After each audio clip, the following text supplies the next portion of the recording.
High court judge ఆయన భార్య ఫోన్లను ట్యాప్ చేశారు. ఏ ఒక్కరిని గత బీఆర్ఎస్ సర్కార్ వదలలేదు. హైకోర్టుకు తెలిపిన దర్యాప్తు అధికారులు విచారణ ఈ నెల 23కు వాయిదా. అయితే హైకోర్టు జడ్జి భార్యను కూడా వదలలేదట బీఆర్ఎస్ అప్పటి సర్కార్.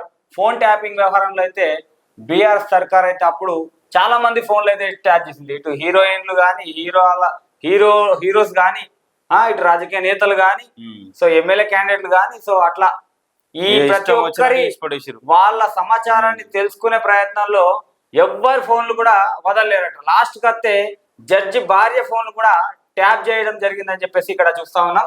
అంటే అధికారాన్ని అడ్డం పెట్టుకొని ఇష్టం వచ్చిన తతంగాలు నడిపించారు. వేల కోట్లు పెట్టి 100 కోట్లు పెట్టి సామాన్లు తెప్పించి డివైజులు తెప్పించి ఎవరైతే పార్టీకి చెందిన నేతలు ఉంటారో వాళ్ళ ఇంట్ల దగ్గరని ఒక రూమ్ లో ఏర్పాటు చేసి ఆ రూమ్ లో అన్ని డివైజులు పెట్టి ఇక మొత్తం వాళ్ళ కుటుంబ సభ్యులది వాళ్ళది మొత్తం అందరి ఫోన్లు ట్యాప్ చేసి పడేసారు అధికారాన్ని అడ్డం పెట్టుకొని. ఇదేంది దేశ విద్రోహ చర్య ఇది. ఇలాంటి చర్యలకు పాల్పడ్డారు గత బీఆర్ఎస్ సర్కార్ అధికారంలో ఇక పెద్దలు. ప్రతిపక్ష నేతలు ప్రజా సంఘాల నాయకుల ఫోన్లతో పాటు హైకోర్టు జడ్జి ఆయన భార్య ఫోన్లను కూడా గత బీఆర్ఎస్ సర్కార్ ట్యాప్ చేసిందని హైకోర్టుకు దర్యాప్తు టీం తెలిపిందట. అయితే బీఆర్ఎస్ పెద్దల ఆదేశాలకు తగ్గట్టుగా ఎస్ఐబిలోని నాటి అధికారులు ఈ వ్యవహారాన్ని నడిపించారని పేర్కొంది. ఫోన్ ట్యాపింగ్ వెనుక ఎవరెవరు ఉన్నారో ఎందుకు చేశారో ఎస్ఐబి మాజీ అధికారి భుజంగరావు వాంగ్మూలంలో వెల్లడించారని తెలిపింది. ఈ న్యాయమూర్తుల ఫోన్లను నాటి బీఆర్ఎస్ సర్కార్ ట్యాప్ చేసిందన్న కథనాలను ఇటీవల హైకోర్టు సుమోటగా స్వీకరించిందట. అయితే ఈ అధికారులతో అంటే రిటైర్డ్ అయిన అధికారులను పెట్టి ఒక టీమ్ గా ఏర్పాటు చేసి ఆ టీమ్ లో కొంతమందిని అంటే సెట్ చేసి వాళ్ళందరితోని ఈ రాష్ట్రంలో ఉన్న ముఖ్య నేతలు కానీ పార్టీకి సంబంధించిన నేతలు కానీ ఆ హీరోయిన్ల ఫోన్లు కానీ ప్రజా సంఘాల నాయకుల ఫోన్లు కానీ జర్నలిస్టుల ఫోన్లు కానీ వీళ్ళందరి ఫోన్లు అంటే ఎవరితో మాట్లాడుతారు ఏం చేస్తారు ఏంది అనేది మొత్తం గుట్టు చప్పుడు కాకుండా మొత్తం ఫోన్లు ట్యాప్ చేసిరు.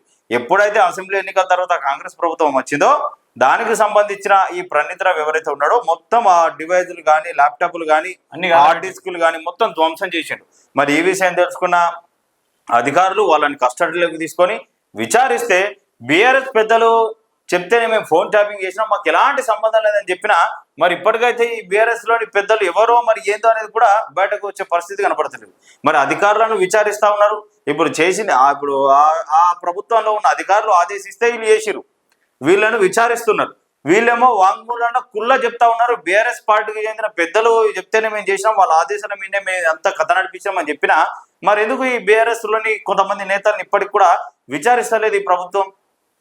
అంటే ఇది మొన్నటి వరకు హాట్ టాపిక్ గా నడిచింది, మధ్యలో సైలెంట్ అయింది, ఇప్పుడు మళ్ళా తెర మీదకి వచ్చింది. ఎందుకు ఈ బీఆర్ఎస్ సర్కార్ ట్యాప్ చేయించిన కథనాలు వినబడుతున్నాయి. మరి దానికి సంబంధించిన అధికారులు కూడా వాంగ్మూలంలో చెప్తా ఉన్నారు కదా, ఆ పెద్దలు చెప్తానే చేసినామని వాళ్ళని ఎందుకు విచారించలేకపోతా ఉన్నారు? సో ఇదంతా ఒక పెద్ద కుట్ర ఏదో నడుస్తూ ఉన్నది తప్పితే మరి దీని మీద ఎంతవరకు విపక్షపాతంగా న్యాయం జరుగుతుంది విచారణ జరుగుతుంది అనేది మాత్రం ఇక రాబోయే రోజుల్లో చూడాల్సింది.